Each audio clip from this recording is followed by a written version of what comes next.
For more videos, subscribe our channel.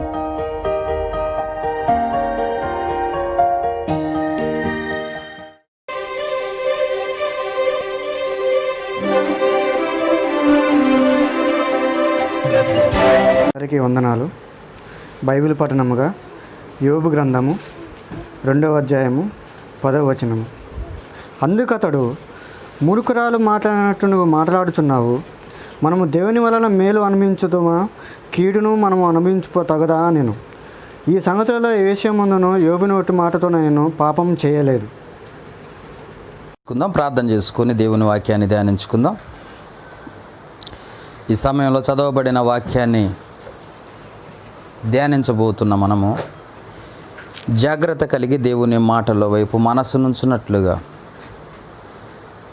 ఏక మనసు, ఏక భావము, ఏక తాత్పర్యము కలిగి తండ్రి అయిన దేవుని మాటలు మనం ఈ సమయంలో వినబోతున్న మనందరికీ వినగలిగిన చెవిని, గ్రహించగలిగిన మంచి మనసును దేవుడు మనకిచ్చులాగున ప్రార్థన చేసుకుందాం. జీవము గల తండ్రి, కృప కలిగిన దేవ, మహోన్నతుడా, మీకే స్తుతులు స్తోత్రాలు చెల్లిస్తున్నాం. మా జీవితాల్లో ఇంత శ్రేష్టమైన పరిశుద్ధ దినమును చూడగోరినట్లుగా మీరు ఇచ్చిన ఆయుష్ను బట్టి, ఆరోగ్యమును బట్టి, మీరు మా పట్ల చూపిస్తున్న ప్రేమను బట్టి కృతజ్ఞతాస్తుతులు చెల్లిస్తున్నాం. అయ్యా, ఈ ఆరాధనలో మేము పాడిన పాటల ద్వారా మా స్తుతులపై సింహాసీనుడివై ఘనత పొందిన విధానమును బట్టి కృతజ్ఞతలు. ఈ సమయంలో నీ మాటలు వినబోచున్నా. నీ మాటల్లో జీవమును, ఆత్మ దాగి ఉన్నదని, అవి మమ్మల్ని పరలోకానికి నడిపిస్తూ విశ్వాసములో మమ్మల్ని బ్రతికింపచేస్తున్నాయని లేఖనాలు సెలవిస్తున్నాయి. కనుక అట్టి శ్రేష్టమైన మాటలతో మమ్మల్ని బలపరిచి, స్థిరపరిచి, ఖండించి, గద్దించి, సరిచేసి నీకు ఇష్టమైన రీతిగా మమ్మల్ని నడిపించుకొని ఘనత పొందమని ఈ సమయాన్ని మీకే అప్పగిస్తూ మా ప్రభువును రక్షకుడైన యేసుక్రీస్తు నామమున అడిగి వేడుకొనుచున్నాము మా పరమ తండ్రి, ఆమేన్. కూడి వచ్చిన దేవుని బిడ్డలైన మీ అందరికీ మన ప్రభువును లోకరక్షకుడైన క్రీస్తు యేసు నామమున మీ అందరికి వందనాలు తెలియజేస్తున్నాను. ఈ సమయాన్ని ఇచ్చిన దేవాది దేవునికి మనందరము కూడా ఇంత గొప్ప ధన్యతను ఇచ్చిన, అవకాశాన్ని ఇచ్చిన దేవాది దేవునికి మనము కృతజ్ఞతాస్తుతులు చెల్లించడానికి ప్రయత్నం చేద్దాం. అయితే ఈరోజు ఒక మంచి, మనకు కావాల్సిన ఒక ఆత్మీయమైన, జ్ఞానయుక్తమైన అంశము మనం నేర్చుకోవటానికి ప్రయత్నం చేద్దాం. అంశం ఏంటంటే, నీవు ధరించవలసింది జీవ కిరీటమా, ముళ్ళ కిరీటమా? నీవు ధరించవలసింది, లేక క్రైస్తవుడు ధరించవలసింది జీవ కిరీటమా లేదా ముళ్ళ కిరీటమా? ఈ అంశాన్ని మనం జ్ఞాపకం చేసుకోవాలి. ఎందుకనంటే చాలామంది లోకములో దేవుని దగ్గరకు వస్తున్నామనంటే ఏదో ఒకటి ఆశించే వస్తూ ఉంటారు. వారి సమస్యల్లో, కష్టాల్లో ఇవన్నీ పోవాలి, తొలగిపోవాలి, దేవుని నమ్ముకోండి, కష్టాలు పోతాయి, శ్రమలు పోతాయి, బాధలు పోతాయి అని ఎన్నో రకాల లోకంలో మాటలు చాలామంది సేవకుల నోటగుంట మనం వింటున్నప్పుడు చాలా ఆనందం కలుగుతుంది. ఎందుకంటే దేవుని నమ్ముకుంటే ఇవన్నీ పోతాయా అనే ఆనందం ఒకటి మనకు కనపడుతూ ఉంటుంది. అయితే మనం తెలుసుకోవాల్సిన ఒక ఆధ్యాత్మికమైన, అతి శ్రేష్టమైన అంశం ఏంటంటే, ఒక క్రైస్తవుడు ధరించవలసింది మరి జీవ కిరీటమా, ముళ్ళ కిరీటమా అన్నది మనం ఆలోచిస్తే, కిరీటము అనగానే మనకు అధికారము అన్న సంగతి మనకు గుర్తుపెట్టుకోవాలి. పూర్వము రాజులు ఏం చేసేవాళ్ళంటే,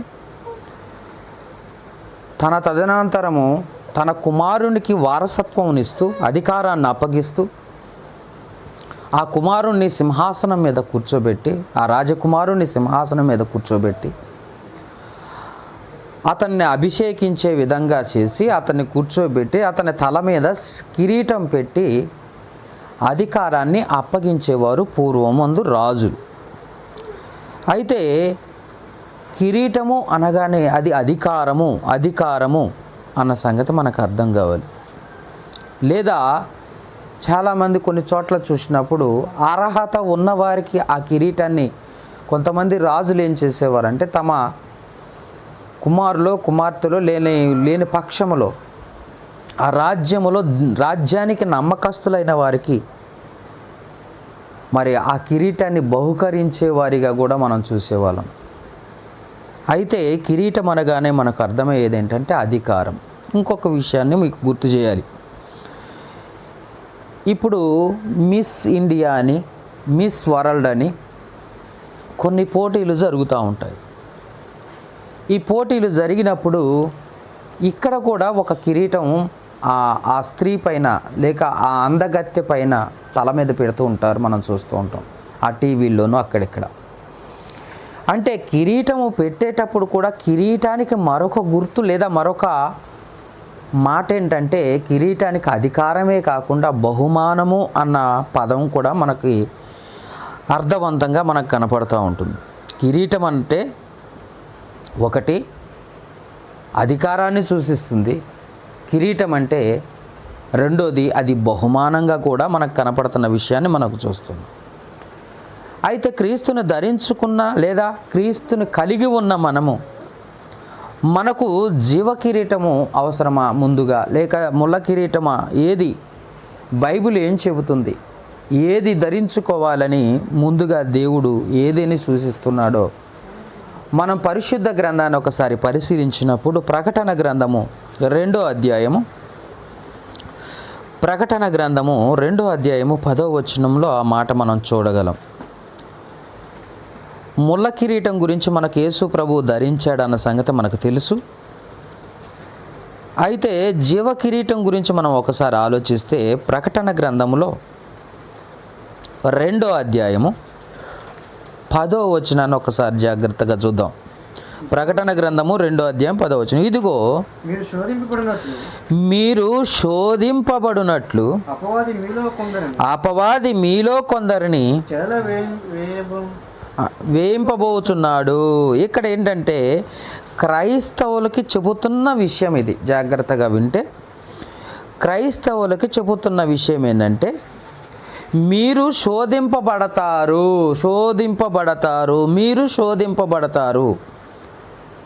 రెండోది మిమ్మల్ని చెరలో వేయిస్తాడు. మీరు చెరలో కూడా వెళ్ళాల్సి వస్తుంది క్రైస్తవులుగా. మీరు శోధనలు వస్తాయి, ఫస్ట్ పాయింట్. రెండోది చెరలో కూడా చెరసాల అంటే జైల్లో కూడా వెళ్ళాల్సి వస్తుంది. క్రైస్తవుడికి చెబుతున్న మాట ఇది. చెరలో వేయబోతున్నాడు. 10 దినములు శ్రమ కలుగును, మరణం వరకు నమ్మకంగా ఉండుము, నేను నీకు జీవ కిరీటముని ఇచ్చేదను. ఇక్కడ కనపడుతుంది జీవ కిరీటం. అయితే ఇక్కడ చెరలో ఎంతమందిని వేయిస్తాడు అన్నదే ఒక ప్రశ్న వేసుకుందాం. ఫస్ట్ ప్రశ్న, చెరలో వేయించేది ఎంతమందిని అని అంటే ఇక్కడ మనకు రాసిన మాటను మరొకసారి చూస్తే, ఇదిగో మీరు శోధింపబడినట్లు అపవాది మీలో కొందరిని మాత్రమే. క్రైస్తవుల్లో చాలామంది క్రైస్తవులు ఉన్నారు, క్రైస్తవులందరినీ చెరలో వేయడు. చెరలో క్రైస్తవులు అనబడిన వాళ్ళందరినీ అపవాదట చెరలో వేయించడానికి అవకాశం ఇవ్వడట. ఎందుకంటే క్రైస్తవుల్లో కూడా చాలామంది డూప్లికేట్ క్రైస్తవులు, పెదవులతో ఆరాధించే క్రైస్తవులు, యథార్థత లేని క్రైస్తవులు, దేవుని పట్ల విధేయత లేని క్రైస్తవులు చాలామంది ఉన్నారు. ఇంకొందరైతే నటించే క్రైస్తవులు, మరికొందరైతే పండగ క్రైస్తవులు. ఈ రకంగా చెప్పుకుంటే చాలామంది క్రైస్తవుల్లో నానా రకాల మనుషులు ఉన్నారు. అయితే వీటి గురించి మనం ఆలోచిస్తే కొందరిని మాత్రమే చెరలో వేయిస్తాడు అంటున్నాడు. కొందరిని మాత్రమే అంటే ఒరిజినల్గా ఉన్న వారిని మాత్రమే. డూప్లికేట్ వాళ్ళు అపవాదికి అవసరమే లేదు.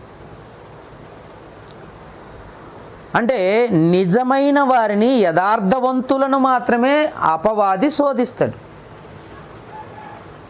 యథార్థత లేని వానికి కష్టం ఉండదు, యథార్థత లేని వాడికి ఏ శోధన ఉండదు. ఈ యథార్థత లేని వాడికి ఏ బాధలు ఉండవు. వాడు పుష్కలంగా ఉంటాడు, చక్కగా ఉంటాడు, సంపాదించుకుంటాడు, కడుపు నిండా తింటాడు, హ్యాపీగా బ్రతుకుతాడు. మరి ఎవరు శోధింపబడతారు అంటే ఇదిగో యథార్థంగా ఉన్నవాడు మాత్రమే శోధనలోకి వస్తాడట. ఇది బైబిల్ చెప్తున్న సత్యం. ఈ యథార్థత లేని వానికి శోధనలు అంటూ ఏమి ఉండవు. అందుకే అపవాది కూడా మీలో కొందరిని చెరలో వేయింపబోతున్నాడు అన్నమాట మనం పరిశుద్ధ గ్రంథాన్ని చదువుతున్నాం. అంటే క్రైస్తవుడైనందుకు మొదటగా బాధపడాల్సిన అవసరత కలిగి ఉన్నాం. క్రైస్తవుడైనందుకు కష్టాలు అనుభవించాల్సిన అవసరత కలిగి ఉన్నాం. కష్టం అనుభవించని క్రైస్తవుడికి పరలోకం లేదు, జీవ కిరీటం లేదు. ఇక్కడ కూడా దేవుడు కూడా ఏం చేస్తున్నాడంటే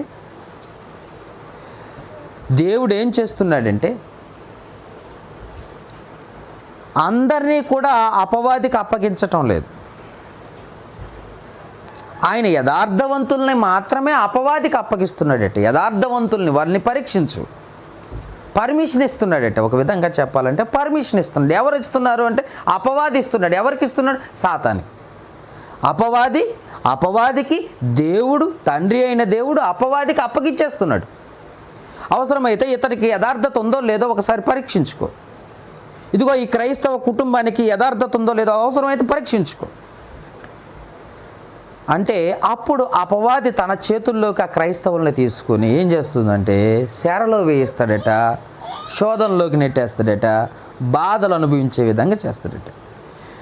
వాస్తవంగా ఇది దేవునికి ఇష్టమా అంటే ఇది ఇష్టమైందని ఆ సంగతి బైబిల్ చెప్తుంది.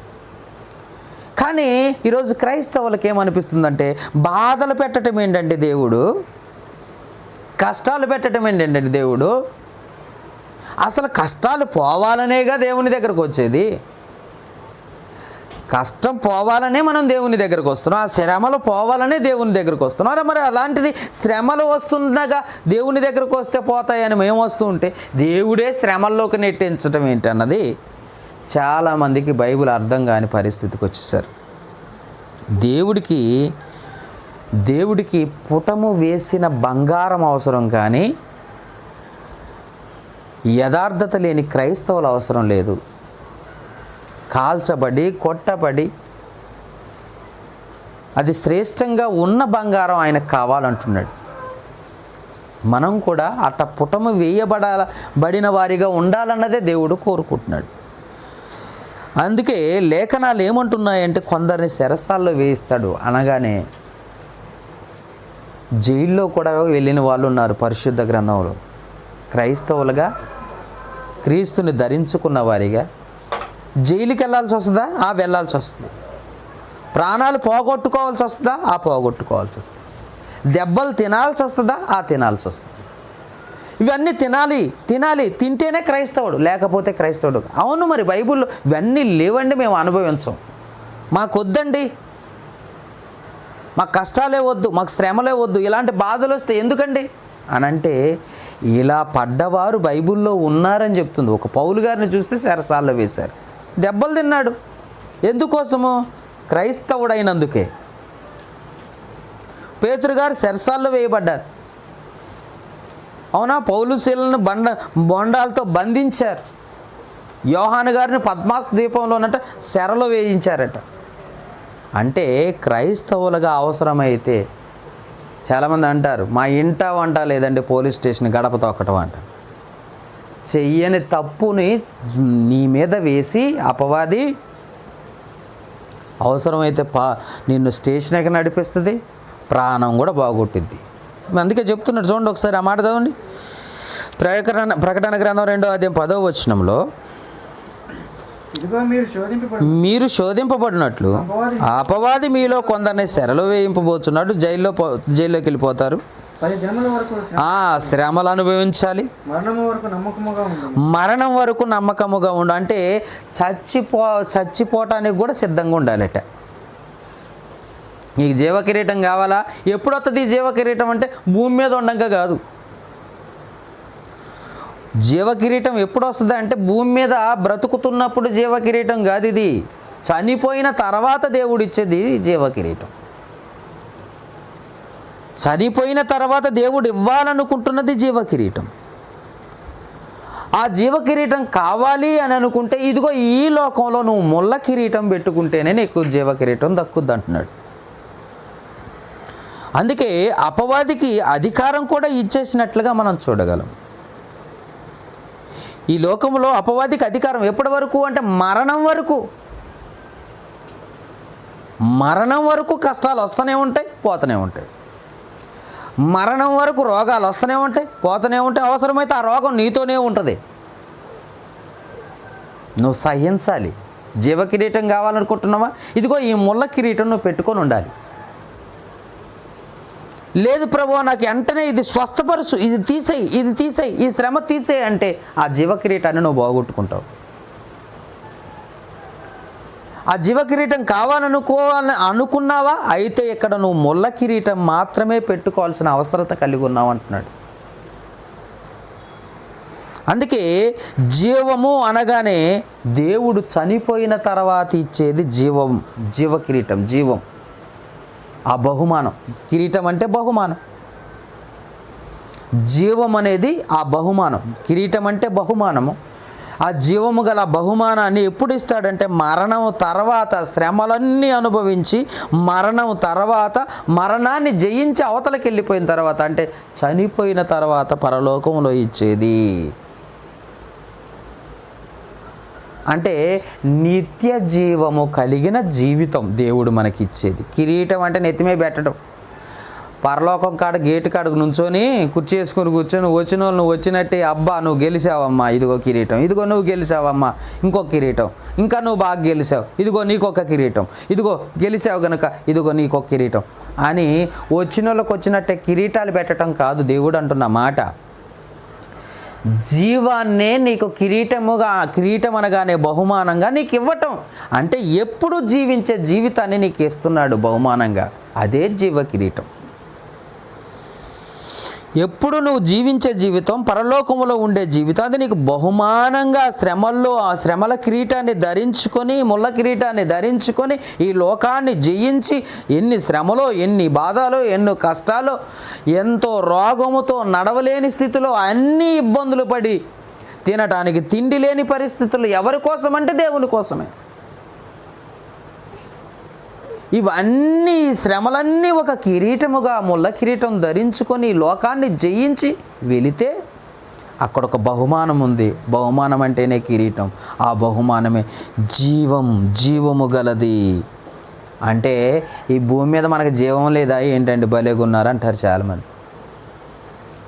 ఇప్పుడు ఈ జీవం కలిగింది కాదా? ఇప్పుడు మనం బ్రతుకుతున్న ఈ బ్రతుకు జీవం కలిగింది కాదా అని అంటే ఇది అబద్ధమైన జీవము. చూడండి ఒకసారి తిమోతికి రాసిన మొదటి పత్రిక, నిజము కానిది ఇది, అయినా కానీ ఇది నిజమని నమ్ముతున్నాం. చూద్దాం తిమోతికి రాసిన మొదటి పత్రిక 6వ అధ్యాయము 18వ వచనం. తిమోతికి రాసిన మొదటి పత్రిక 6వ అధ్యాయం 18వ వచనం ఒకసారి చూడండి. వారు వాస్తవమైన జీవమును సంపాదించుకొను నిమిత్తము అంటున్నాడు. అంటే అర్థం ఏంటి? ఇప్పుడున్న మన జీవము నిజమైన జీవం కాదు అని అర్థం. ఇప్పుడు మనం ఏదైతే జీవం కలిగి ఉన్నాం అనుకుంటున్నామో అది భ్రమ. అది కొంతకాలం వరకే, మరణం వరకే ఉంటుంది జీవం. తర్వాత ఉండే జీవం కాదు ఇది. అంతలో కనపడి అంతలో మాయమైపోయే జీవం మంది. మరి శాశ్వతమైన జీవం కావాలంటే అది పరలోకంలో ఉంది. అది దయా కిరీటముగా మనకు ధరింపజేసేవాడు దేవుడు. అది జీవ కిరీటం, అది బహుమానం. జీవం అనే బహుమానం. అందుకే ఏమంటున్నాడంటే వారు వాస్తవమైన జీవమును సంపాదించుకుని నిమిత్తము రాబోవు కాలమునకు మంచి పునాది తమ కొరకు వేసుకొనుచు మేలు చేయువారును సత్క్రియల ధనము గలవారును. సత్క్రియలనే ధనం అంట. చూసారా, ధనానికి కూడా వేరొక పేరు పెట్టాడు. ఈ లోక ధనం శాశ్వతం కాదు, అది సత్క్రియలనే ధనం. డబ్బు ఏది? డబ్బు అంటే కాగితాలు అనుకుంటున్నాం మనం. డబ్బు అనగానే 2000 రూపాయల నోటు, డబ్బు అనగానే 500 రూపాయల నోటు, అవునా, డబ్బు అనగానే 100 రూపాయల నోటు అనుకుంటున్నాం మనం, భ్రమ. కానీ దేవుని దృష్టిలో డబ్బు అనగానే, ధనం అనగానే నీ క్రియలు, వాక్యానుసారమైన క్రియలు. అందుకే ఆ జీవం, నిజమైన వాస్తవమైన జీవం కావాలంటే, ఆ కిరీటం కావాలనుకుంటే, ఈ భూమి మీద ఉండగా నీకున్న ఈ కొద్ది జీవంలో, చిన్న జీవంలో, అల్పమైన ఈ జీవంలో నువ్వు ఆ జీవానికి సంబంధించినది నువ్వు కోరుకోవాలంటున్నాడు. అందుకే ఏమంటున్నాడు, తమ కొరకు ఏమంటున్నాడు, పునాది వేసుకొనుచు మేలు చేయవారును, సత్క్రియలను, ధనము గలవారును, ఔదార్యము గలవారును, తమ ధనములో ఇతరులకు పాలిచ్చువారునై ఉండవలనని వారికి ఆజ్ఞాపించుము తిమోతి. పౌలు గారు చెబుతున్నాడు. ఏమనుకుంటున్నావు? సత్క్రియలు అనే ధనాన్ని సంపాదించుకోవాలి, భూమి మీద శ్రమలు అనుభవించాలి. ఇది జీవం వాస్తవమైన జీవం కాదు. ఇది ఇప్పుడు కలిగి ఉన్న జీవం వాస్తవం కాదు. ఇది ఒక నీడ లాంటిది, నీతోటే ఉంటుంది కానీ నీకు కనపడదు. కనపడ్డా అది నీది, అది ఒక పదార్థం కాదు, ఒక పట్టుకోవడానికి లేదు, అవునా.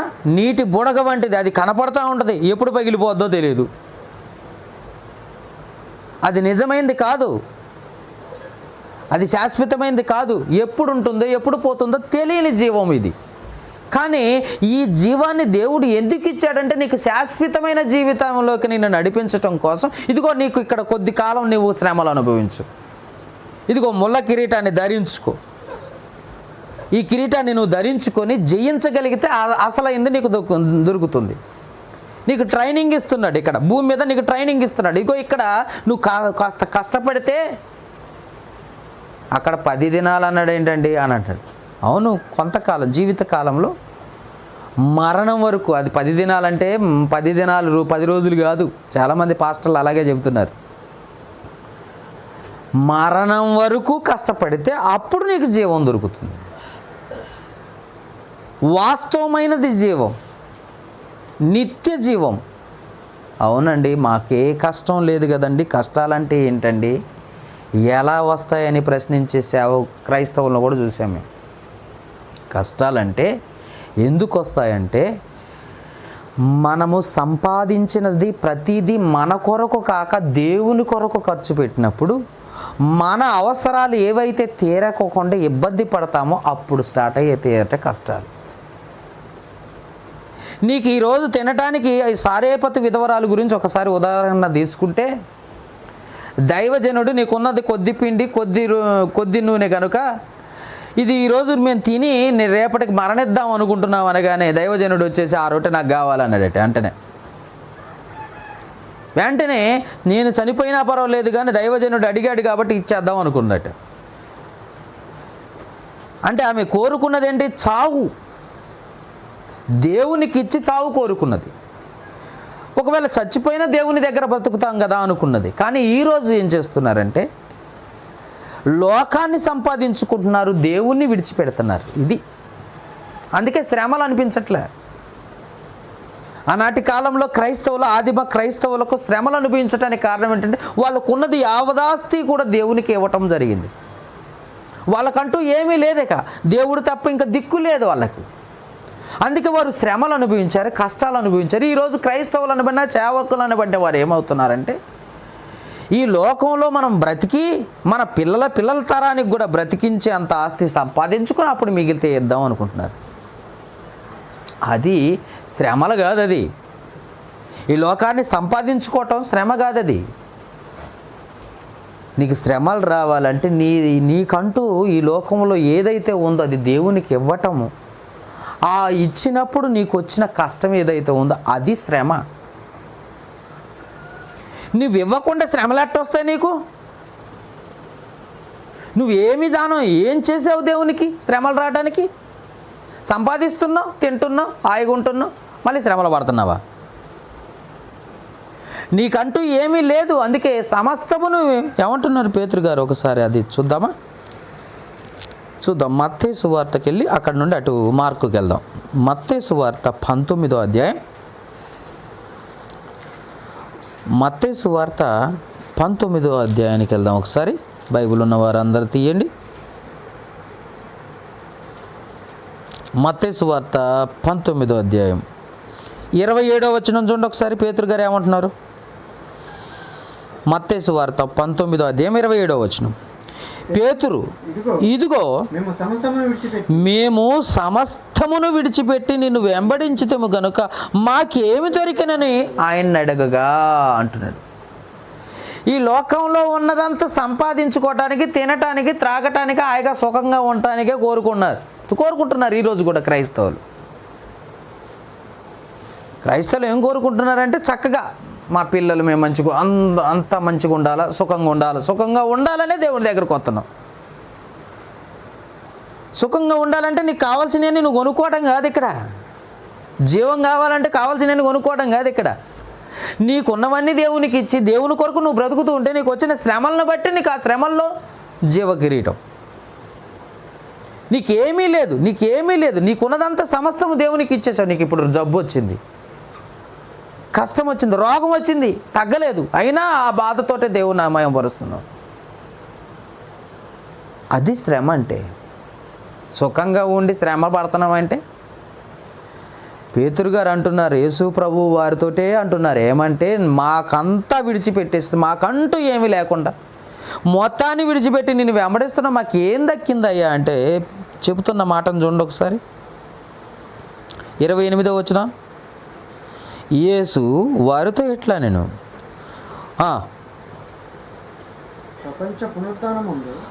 ప్రపంచ పునరుత్థానమందు మనుష్య కుమారుడు తన మహిమగల సింహాసనం మీద ఆసీనుడై ఉన్నప్పుడు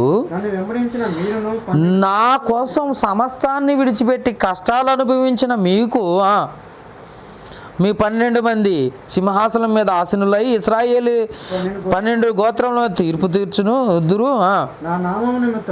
నా నామము నిమిత్తము అన్నదమ్ములైనను, అక్క చెల్లెలైనను, తల్లిదండ్రులైనను, పిల్లలైన, భూములైన, నీళ్ళైనను విడిచిపెట్టి ప్రతి వాడు తర్వాత ఇదిగాక అదిగో ఇప్పుడు వచ్చింది నిత్య జీవం. నిత్యము ఉండే జీవించే జీవ కిరీటం ఎప్పుడొచ్చిందో తెలుసా? నా కోసం వదిలిపెడితే శ్రమలు వస్తాయి. నా కోసం విడిచిపెట్టలేదు, నీ కోసమే సంపాదించుకున్నావు. ఈ లోకంలో నీకు శ్రమలు ఎక్కడి నుండి వస్తాయిగా? నీ కోసమే ఆలోచిస్తున్నావు, నీ కోసమే జీవిస్తున్నావు, నీ కోసమే బ్రతుకుతున్నావు, నీ కుటుంబం కోసమే బ్రతుకుతున్నావు. ఇంకా నీకు శ్రమలు అంటూ ఏమీ లేవు ఇక్కడ. నీవు దేవుని కోసం బ్రతకాలి. నీవు నీ కోసం కాక, నీ కుటుంబం కోసం కాక, నీవు నీ దేవుని కోసము సమస్తాన్ని విడిచిపెట్టి దేవుని కోసం బ్రతకాలి. నీకంటూ ఏమి ఉండకూడదు. ఇక నీకంటూ ఏమీ లేని స్థితి వచ్చినప్పుడు అప్పుడు వస్తాయి శ్రమలు. తింటున్నావా, పడుకుంటున్నావా, పని చేస్తున్నావా, సంపాదించుకుంటున్నావా, ఏం చేసావు దేవుని కోసము? ఇంకా శ్రమలు ఆడనే కష్టపడుతున్నావు, తెచ్చుకుంటుంది, తింటున్నావు. మరి దేవుడి శ్రమలు అంటే దేవుని కోసం విడిచిపెట్టాలన్నమాట. అంటే మనం అనుకుంటాం భార్య పిల్లల్ని విడిచిపెట్టాలండి, తల్లిదండ్రులను విడిచిపెట్టాలి. వీళ్ళని విడిచిపెట్టమని కాదు, నీవు ఇచ్చే విషయాన్ని విడిచిపెట్టాలి దేవుని కోసం. అప్పుడు నీకు లోటు అంటూ కనపడుతుంది, నీకంటూ ఇబ్బంది అంటూ జరుగుద్ది. అప్పుడు ఆ శ్రమల్లో దేవుని జ్ఞాపకం చేసుకో. నా కోసం నువ్వు ఇచ్చావు అన్నది దేవుడు గుర్తు చేసుకుంటాడు. ఇది మర్చిపోయి మా కష్టాలు పోవాలా, శ్రమలు పోవాలా? ఎలా ఉన్నాయి నీకు? కష్టాలే లేవు, బాధలే లేవు. టయానికి ఆదివారం వస్తున్నావు, కూర్చుంటున్నావు, వెళ్ళిపోతున్నావు. ఏదో విన్నట్టు నటించావు, విన్నదేంటో తెలియదు, 1 గంటలో మర్చిపోయావు. విన్నట్టు నటించావు అంతే. ఏం నేర్చుకున్నావు ఆ పాఠం ద్వారా? 100 మాటలు చెప్పావు. 100 మాటల్లో ఏం ఒక్క మాట నేర్చుకున్నావు? ఆ ఒక్క మాట నీ జీవితంలో కనపడుతుందా? నువ్వు చేస్తున్నావా, పాటిస్తున్నావా? ఏమీ లేదు. టైం పాస్కి వచ్చి కూర్చున్నట్టు కూర్చుంటే అసలు నీకు ఏం తెలుసు దేవుని గురించి? అందుకే దేవుని జీవ కిరీటం కావాలంటే ఈ లోకపు నటన విడిచిపెట్టాలంటున్నాడు. ఈ లోకపు నటన విడిచిపెట్టాలి. ఈ లోకములోది ఏది శాశ్వతం కాదు, నీడ వంటిది అంటున్నాడు. నీడ వంటిది. నిజంగా బ్రతికిన వారికి శ్రమలు వచ్చాయట. ఆ శ్రమలు శాశ్వతమైనవి, అది మరణం వరకు ఉంటాయి అంటున్నాడు. అందుకే నిజంగా అలా బ్రతికిన వారికి, నిజమైన వారికి, యథార్థవంతులకు నిత్యము జీవించే ఆ కిరీటాన్ని దేవుడు ఇస్తానని ఖచ్చితంగా చెప్తున్న మాటను మనం చూడగలం. అయితే ముళ్ళ కిరీటం అనగానే అది శ్రమలతో కూడిన కిరీటం అన్న సంగతి మనకు అర్థం కావాలి. శ్రమలతో కూడింది, బాధలతో కూడింది, ఇబ్బందులతో కూడింది, సరైన సరైన తిండి లేని పరిస్థితి వస్తుంది. అలా అనుభవంతో మనం పరలోకాన్ని చేరుకోవాలి. అందుకే అంటున్నాడు క్రైస్తవుడు అయినందుకే. చూడండి ఒకసారి ఆ మాట కూడా చదువుకుందాం ఒకసారి. పేతురు రాసిన మొదటి పత్రిక 4వ అధ్యాయం. పేతురు రాసిన మొదటి పత్రిక 4వ అధ్యాయము 12వ వచనం నుండి ప్రియులారా, మొదటి పేతురు 4వ అధ్యాయము 12వ వచనం నుండి, ప్రియులారా మిమ్మును శోధించుటకు మీకు కలుగుచున్న అగ్ని వంటి మహాశ్రమలను గూర్చి, అగ్ని వంటి శ్రమలట, మామూలు శ్రమలు కాదు, మరి మామూలు కష్టాలు కావు ఇవి. క్రైస్తవుడైనందుకు నువ్వు అగ్ని వంటి శ్రమల్లో నుండి రావాలి. అగ్ని వంటి శ్రమల్లో, మహాశ్రమల గూర్చి మీకు ఏదో ఒక వింత సంభవించినట్లు ఆశ్చర్యంగా పడొద్దు. ఎందుకంటే క్రైస్తవుడికి నువ్వు ఆ బాధలు అనుభవిస్తేనే పరలోకం. ఆశ్చర్యపడకుడి, క్రీస్తు మహిమ బయలుపరచబడినప్పుడు అంటే రెండో రాకడలో మీరు మహానందంతో సంతోషించు నిమిత్తము క్రీస్తు శ్రమల్లో మీరు కూడా పాలివారైనందున సంతోషించుడి.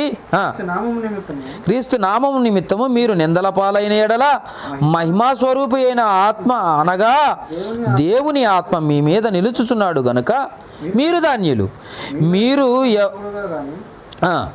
దొంగగా కానీ, దుర్మార్గుడిగా కానీ, పొర్ల జోలికి పోవుటగా కానీ బాధ అనుభవింపతగదు. ఒకళ్ళ జోలికి పోయి బాధలు అనుభవిస్తున్నాం అని చెప్పొద్దు అంటున్నాడు మళ్ళా. ఎందుకంటే ఆ దొంగతనం వల్ల వచ్చిందో, ఆ కష్టం వల్ల వచ్చింది, ఇదిగోండి అది చేసాం, ఆ తప్పు చేసాం, ఆ పాపం చేసాం కాబట్టి శ్రమ వచ్చిందని అనకండి. అది దేవుని మీద రుద్దకండి. ఎందుకంటే ఆ శ్రమ పడిందే దేవుని కోసం అనకండి అంటున్నాడు. జాగ్రత్తగా చూడండి ఆ మాట ఏమంటాడు, మీలో ఎవడును నరహంతకుడుగా కానీ దేవుని కోసం చంపానండి అని కానీ, దొంగగా కానీ అంటే దేవుని కోసం ఈ దొంగతనం చేశానండి, దుర్మార్గునిగా కానీ, పరుల జోలికి పోవువాడిగా కానీ ఇది చేయటం కాదు. ఏమంటున్నాడు ఇప్పుడు 16, ఎవడైనను క్రైస్తవుడైనందుకు బాధ అనుభవించిన ఎడల అతడు సిగ్గుపడక ఆ పేరును బట్టే దేవుణ్ణి మహిమపరచాలి. ఇదిగో ఈ లోకాన్ని జయించి, ముళ్ళ కిరీటాన్ని పెట్టుకొని జయించి ఆ తర్వాత నువ్వు నిత్య జీవంలోకి పోవాలి. నిత్య జీవంలో పోవాలంటే లేదు నాకు నిత్య జీవం అంటే ఎక్కడే కావాలని, ఈ లోకం శాశ్వతమని, ఈ వెండి బంగారాలు శాశ్వతమని, ఇవే ఈ భూమి ఇక్కడున్నదే శాశ్వతమని ఇది కావాలని కోరుకుంటే అది నీ భ్రమ అంటున్నాడు. అది నీ భ్రమ. ఎందుకంటే నువ్వు ఈ లోకాన్ని చూస్తున్నావు, ఈ లోకంలో ఉన్న వాటినే గొప్ప అని భావిస్తున్నావు, కానీ పరలోకం అంతకంటే శ్రేష్టమైందని చెప్తున్నాడు. చూడండి అసలు అందుకే ఆ పరలోకాన్ని చూడటం కోసమే దేవుడు ఏం చేసేటంటే మనిషిని పుట్టించినప్పుడే ఒక మాట చెప్తున్నాడు. చూడండి, ప్రసంగి గ్రంథము 6వ అధ్యాయం 12వ వచనం చదువుదాం ఒకసారి. ప్రసంగి గ్రంథము 6వ అధ్యాయం 12వ వచనం ఒకసారి చూద్దామా. 6వ అధ్యాయము 12వ వచనం. ప్రసంగి గ్రంథం 6వ అధ్యాయం 12వ వచనం. నీడవలే తమ దినములన్నీ వ్యర్థముగా, మనిషి దినాలట నీడలాంటివి అని చెప్తున్నాడు. చూడండి ఒకసారి ప్రసంగి గ్రంథము 6వ అధ్యాయము 12వ వచనం. నీడవలే తమ దినములన్నీ వ్యర్థముగా గడుపుకుంటున్నారట. ఏంటి ఆ దినాలు అంటే, మనిషి భూమి మీద బ్రతికే దినాలన్నీ ఒక నీడలాంటివి అయ్యా. అది నిజం కాదు, నీడలాంటివి. ఎప్పుడు ఉంటామో ఎప్పుడు పోతామో ఎవరికీ తెలియదు. ఎవరికైనా తెలుసా అంటే ఎవరికీ తెలియదు. కానీ ఈ లోకంలో ఈ నీళ్ళలాంటి జీవితం కోసం ఏదో సంపాదిస్తాం, ఎన్నో సంపాదిస్తాం, అది కావాలంటాం, ఇది కావాల, నా రక్త సంబంధులు, నా బంధువులు అంటాం. ఈడు ఎప్పుడు వదిలిపెడతాడో తెలియదు, ఎప్పుడు ప్రాణం పోద్దో తెలియదు. నా బంగారం, నా వెండి అంటున్నావు, నా ఇల్లు అంటున్నావు, నా ఆస్తి అంటున్నావు, సమస్తాన్ని విడిచిపెట్టాలంటున్నాడు. అవి ఎలాంటివే తెలుసా? నీడ వంటి జీవితం, అది నీడ వంటి దినాలవి. అదే చెబుతూ, నీడవలే తమ దినములన్నీ వ్యర్థముగా గడుపుకొనుచు మనుషులు బ్రతుకున్నందున ఏది వారికి క్షేమకరమైనదో వారికి చదవండి ఆ మాట. ప్రసంగి గ్రంథము 6 గడుపుకొను మనుషులు బ్రతుకున్నందు ఏది వారికి క్షేమకరమైనదో ఎవరికి తెలియను? వారు పోయిన తర్వాత ఏమి సంభవించినో వారు ఎవరు చెప్పగలరు వారికి? అంటే భూమి మీద ఉన్నంత వరకు ఇది నాది నాది నాది అని అనుకుంటున్నారండి. ఏది క్షేమమో అది తెలుసుకోలేకపోతున్నారు. మనిషి ఏది క్షేమం, మనిషికి ఏది క్షేమమో అది మర్చిపోయారట. భూమి మీద బ్రతకటమే క్షేమం అనుకుంటున్నారు, భూమి మీద సంపాదించుకోవటమే క్షేమం అనుకుంటున్నారు. ఇవి ఈ దినములన్నీ కూడా నీడ వంటివని చెబుతున్నాడు దేవుడు. కానీ ఏది క్షేమమో అది విడిచిపెట్టేశారు. ఏది క్షేమము అని అంటే, నా పిల్లవాడు బాగా చదవాలి, మంచి ఉద్యోగం సంపాదించాలి, మంచిగా జీతం బాగా ఎక్కువ రావాలి, ఆ జీతం ఎక్కువగా వస్తే నా కొడుకు బ్రహ్మాండంగా బ్రతుకుతాడు అనుకుంటున్నాడు. అవునా? మంచి వ్యాపారంలో అభివృద్ధి కావాలా నా కొడుకు, నా కుమారుడు, నా కూతురు మంచి డాక్టర్ కావాలి, యాక్టర్ కావాలి, లేకపోతే నా కూతురు మంచి ఉద్యోగంలో ఉండాలి, ఒక బిజినెస్ మ్యాన్ లాగా ఉండాలి. ఏది క్షేమం అనుకుంటున్నారు? ఈ చదువు క్షేమం అనుకుంటున్నారు, సంపాదన క్షేమం అనుకుంటున్నారు. అవునా? ఇది క్షేమం అనుకుంటున్నారు. అదే తెలియటం లేదట మనుషులకి ఏది క్షేమమో. చూడ చక్కగా చెప్పబడ్డ మాట. వారికి ఏమంటున్నాడు? ఏది వారికి క్షేమమైనదో ఎవరికి తెలియను? ఫస్ట్ ప్రశ్న వేశాడు దేవుడు. ఏది క్షేమము? ఈ లోకము క్షేమమా, పరలోకము క్షేమమా? ఏది నీకు ఏది మేలు నీకు? ఈ లోకం మేలా, పరలోకం మేలా అని అంటే ఏది మేలో అది తెలియకుండానే బ్రతుకుతున్నారట ప్రతివారు. మా పిల్లవాడు ఇంకా చదివించాలి, అమెరికా వెళ్ళి చదివించాలంటున్నాడట, ఇంకా చదవాలనుకుంటున్నారట, ఇంకా మంచి ఉద్యోగంలో ఉండాలనుకుంటున్నారు, మంచి వ్యాపారంలో ఉండాలనుకుంటున్నారట, మంచి ఉన్నతమైన స్థితిలో ఉండాలనుకుంటున్నారట పిల్లల్ని తల్లిదండ్రులు. ఇంకా వ్యాపారం సంపాదించాలనుకుంటున్నారట తల్లిదండ్రులు, ఇంకా సంపాదించాలనుకుంటున్నారు, క్షేమం అనుకుంటున్నారట. అందుకే వారు పోయిన తర్వాత అంటున్నాడు చూసారా బైబిల్లో, వారు పోయిన తర్వాత ఏమి సంభవించునో వారికి ఎవరు చెప్పగలరు? ముందు చెబితే వింటారు ఇల్లు? ముందు చెబితే ముళ్ళ కిరీటం పెట్టుకోండి అయ్యా, ఇది నీకు క్షేమం. కష్టాలతో ఉంటేనే, శ్రమల గుండా నువ్వు వెళ్తేనే ఇది నీకు క్షేమం. ఎందుకంటే ఆ తర్వాత జీవకిరీటం ఉంటుంది. ముందు కష్టపడు, ఆ తర్వాత సుఖపడు. మీకు తెలుసు కదా, చాలాసార్లు చెప్తూ ఉండు. ముందు చీకటి వస్తుందా, వెలుగు వస్తుందా? ఏది ముందు వస్తుంది అని అంటే వెలుగు కావాలని కోరుకునే వాళ్ళు ఎక్కువ. అవునా కదా? ముందు చీకటి కావాలని కోరుకునే వాళ్ళు కాదు, ముందు వెలుగు కావాలనుకునే వాళ్ళు ఎక్కువ. కానీ దేవుడు ముందు చీకటి పెట్టాడు. రాత్రి 12 గంటల నుండి మరురాత్రి 12 గంటల వరకు, అంటే 24 గంటల్లో ముందుగా ఉన్న 12 గంటలు ముందు చీకటిగానే కనపడుతుంది, ఆ తర్వాతే ఉదయం అవుద్ది. అవునా కదా? అంటే ముందు చీకటి, ఆ తర్వాతే వెలుగు. ముందు సంతోషం కాదు, ముందు కష్టం, ఆ తర్వాతే సుఖం. ముందు కష్టపడాలి, ఆ తర్వాత సుఖపడాలి. అవునా? ముందు ఇక్కడ ముళ్ళ కిరీటం, ఆ తర్వాత అక్కడ జీవ కిరీటం. అది దేవుడు కోరుకుంటున్నాడు. అందుకే చెబితే వినే స్థితిలో లేరట మనుషులు. ఇదేది క్షేమమో దేవుడు చెప్పినా వినని స్థితిలోకి వచ్చేసారట.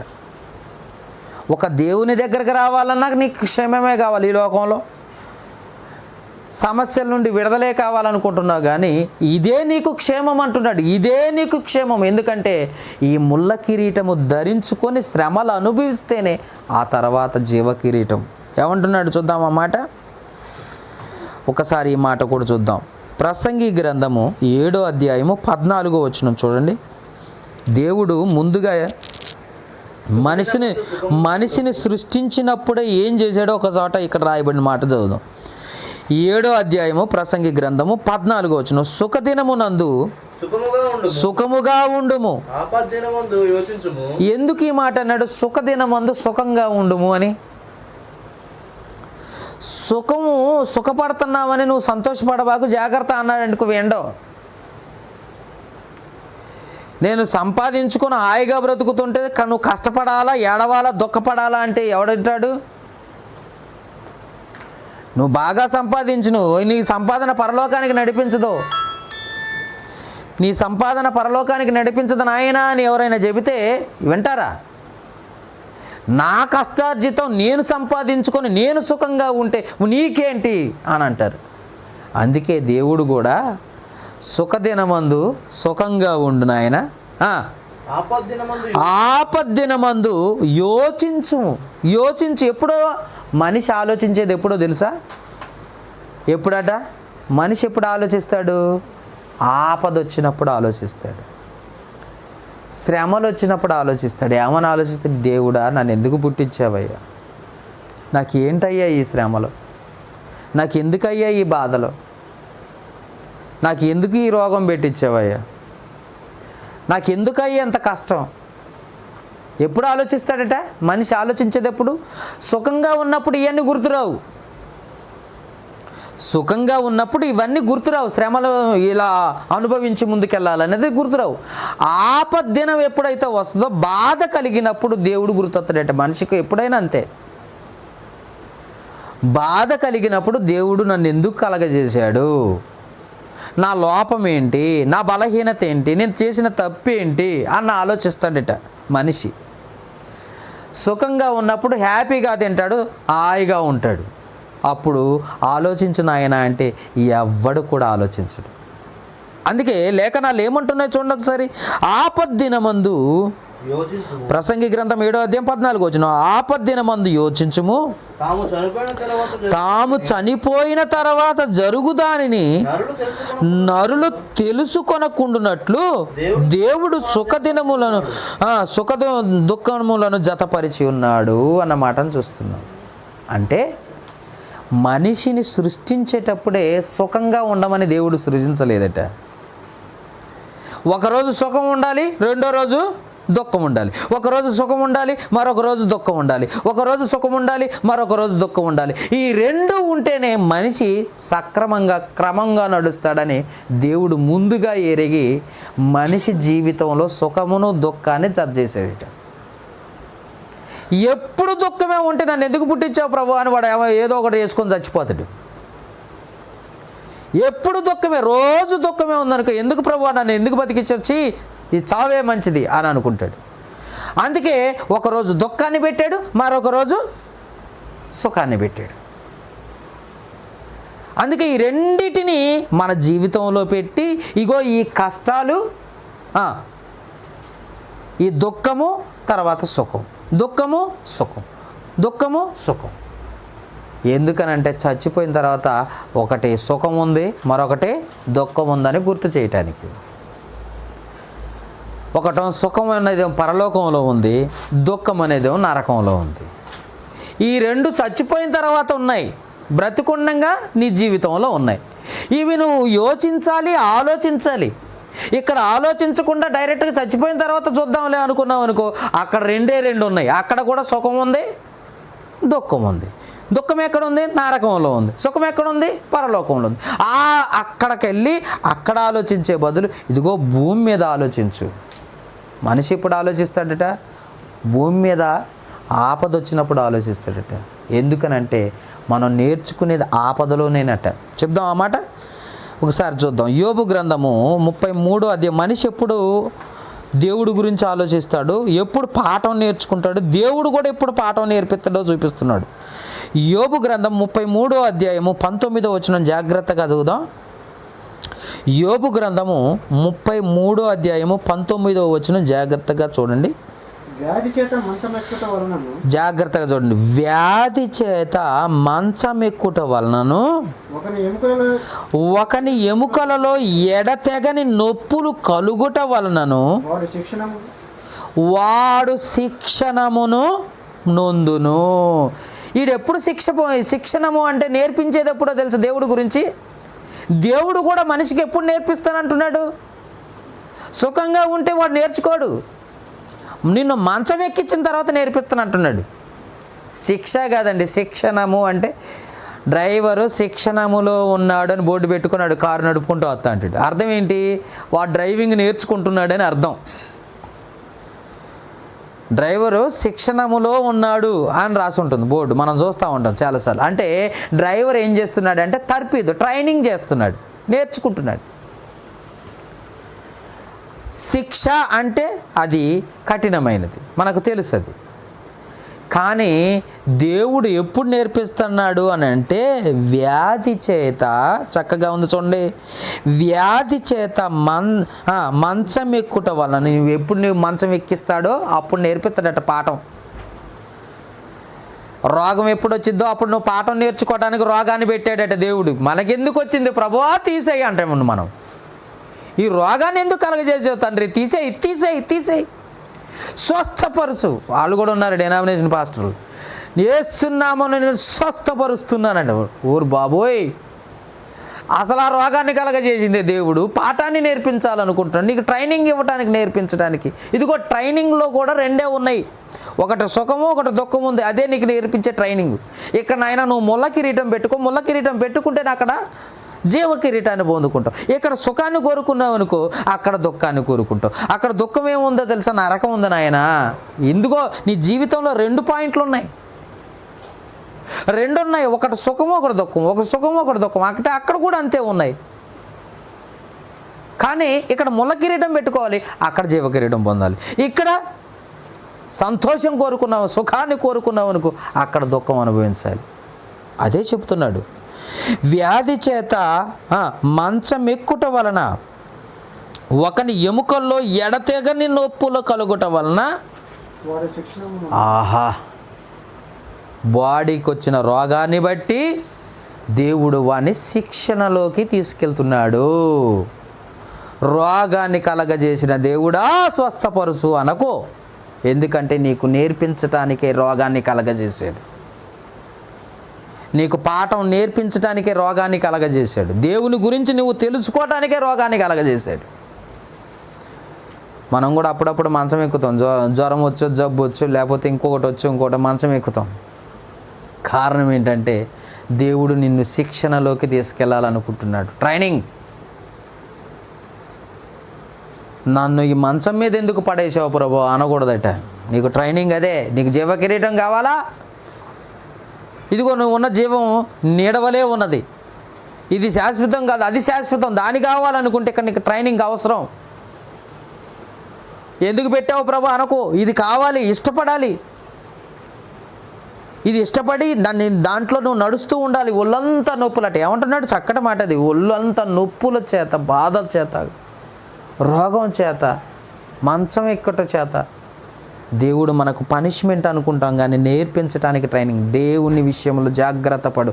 రేపొద్దున స్వస్థపడి బయటకు వచ్చినప్పుడు దేవుని మర్చిపో మాకు దేవుడు. ఇదిగో ఇలాంటి కాపద్యనం కూడా ఉంటుందన్న సంగతి గుర్తు చేసుకో.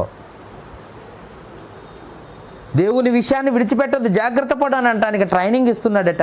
అది మర్చిపోయి మనం ఏం చేస్తున్నాం అంటే స్వస్థపడాలనుకుంటున్నాం. స్వస్థత సభలు కూడా ఉన్నాయి.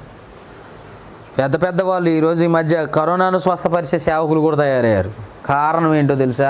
మనకు ట్రైనింగ్ ఇచ్చే దేవుని కూడా మాయ చేసే సేవకులు అయ్యారు ఈరోజు వాళ్ళు. అందుకే లేఖనాలు ఖచ్చితంగా చెబుతున్న మాటలు అవి. అందుకే దేవుడు శిక్షణ ఇవ్వాలి. ఏంటా శిక్షణ అంటే, ఒకరోజు కష్టం ఉంటుంది, ఒకరోజు ఆనందం కలుగుద్ది, ఒకరోజు దుఃఖం ఉంటుంది, ఒకరోజు సంతోషం కలుగుద్ది, సుఖం ఉంటుంది. ఇది నీ జీవితంలో ఎంత నిజమో, పరలోకము వెళ్ళే నీవు, ప్రయాణమయ్యే నీవు కూడా అక్కడ కూడా 2 ఉన్నాయి. ఒకటి కష్టము, ఒకటి సుఖం. పరలోకమా నరకమా? అందుకే భూమి మీద నువ్వు ముళ్ళ కిరీటం పెట్టుకుంటే పరలోకంలో నువ్వు జీవ కిరీటాన్ని పెట్టుకుంటావు. భూమి మీద నువ్వు సుఖాన్ని కోరుకొని, ఆనందాన్ని కోరుకొని ఇష్టానుసారంగా బ్రతికితే ఇదిగో అక్కడ ముళ్ళ కిరీటం అనే నరకంలోకి వెళ్ళిపోవాల్సి వస్తుందని ఖచ్చితంగా నీతో చెబుతున్నాడు దేవుడు. మనం ఆలోచిస్తే దేవుడు సొలొమోను మహారాజుతో పాత నిబంధన గ్రంథంలోనే తెలియజేశాడు ఈ మాట. మనిషి జీవితంలో సుఖము దుఃఖం ఉంటుందని. అది పాత నిబంధన అంటే ధర్మశాస్త్ర గ్రంథం కనుక క్రీస్తు నొద్దకు నడిపించటం కనుక మనం ఆలోచిస్తే చూడండి, గలతీలకు రాసిన పత్రిక ధర్మశాస్త్రం మనం ఏం చేస్తుందంటే, ఆ రోజుల్లో ధర్మశాస్త్రాన్ని ఇచ్చిన దేవుడు క్రీస్తు నొద్దకు నడిపించడం కొరకంటే ఆ రోజుల్లో అలా పెట్టాడట. ఈరోజు ఏం పెట్టాడో కూడా మనం ఆలోచించాలి. అది ఓల్డ్ టెస్టిమెంట్ వాళ్ళకి ఒకరోజు సుఖము ఒకరోజు దుఃఖాన్ని పెట్టాడు దేవుడు. వాళ్ళు సంతోషంగా ఒకరోజు సుఖపడ్డారు, ఒకరోజు దుఃఖపడ్డారు. మరి మనకేంటి అని అనేది ఆలోచించే ముందు వాళ్ళ కాలాన్ని గురించి మనం ఆలోచిస్తే గలతీలకు రాసిన పత్రిక 3వ అధ్యాయం 24వ వచనం, కాబట్టి మనము విశ్వాస మూలముగా నీతిమంతులమని తీర్చబడినట్లు క్రీస్తు నొద్దకు మనల్ని నడిపించుటకు ధర్మశాస్త్రం మనకు బాల శిక్షకుడాయను. ఆ రోజుల్లో సుఖాన్ని ఒకరోజు దుఃఖాన్ని ఒకరోజు పెట్టాడట దేవుడు. సొలొమోను ద్వారా ప్రసంగి గ్రంథకర్త ద్వారా మనకు తెలియజేసిన మాట ఏంటంటే, ఒకరోజు వాళ్ళకు సుఖము, ఇజ్రాయేలీలకి ఏముంది, ఒకరోజు సుఖము ఒకరోజు దుఃఖము, ఒకరోజు సుఖము ఒకరోజు దుఃఖం పెట్టాడు. మరి క్రైస్తవుల దగ్గర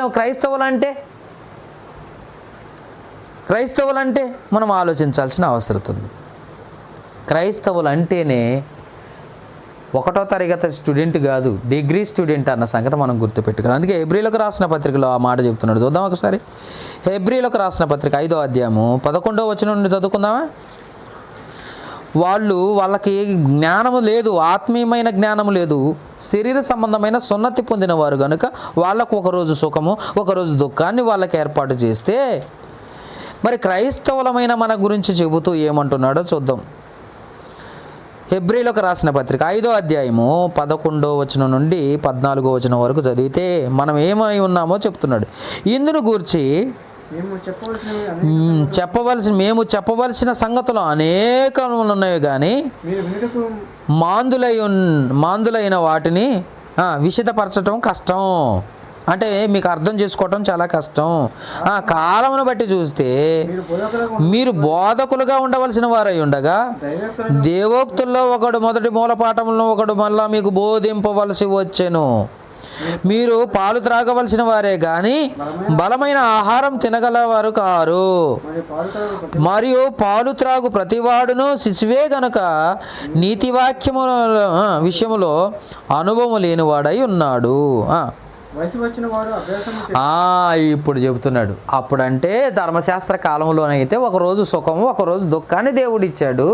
ఇప్పుడు మీరు క్రైస్తవులు అయ్యారు అంటే మీరు బాగా ఉన్నతమైన స్థితిలోకి వచ్చేసారు. అంటే క్రీస్తుని బట్టి మీరు ఏమై ఉండాలి, ఒకరోజు సుఖము ఒకరోజు దుఃఖాన్ని ఇశ్రాయేలీయులకి ఇస్తే ఈరోజు మీరు రోజు శ్రమ పడాల్సిన వారై ఉన్నారు.